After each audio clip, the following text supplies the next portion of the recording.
হলো আজকের আমাদের বার্থডে গার্ল। এখন সে লাল ফিতা কেটে ঢুকছে।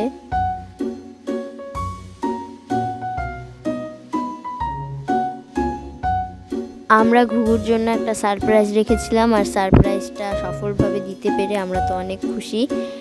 ঘুঘু এখন চলে এসেছে তার নির্ধারিত আসনে।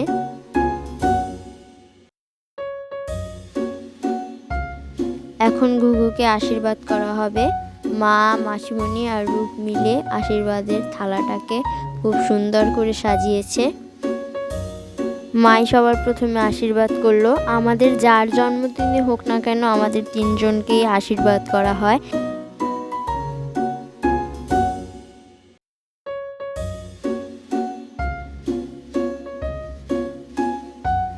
এটা হচ্ছে আমাদের ঘুঘু পাখির জন্মদিনের কেক, আর এখানে আছি আমরা সবাই। এখন ঘুঘু পাখি তার জন্মদিনের কেক কাটছে। আমাদের এই মিষ্টি ঘুঘু পাখিকে তার জন্মদিনে অনেক অনেক শুভেচ্ছা আর ভালোবাসা।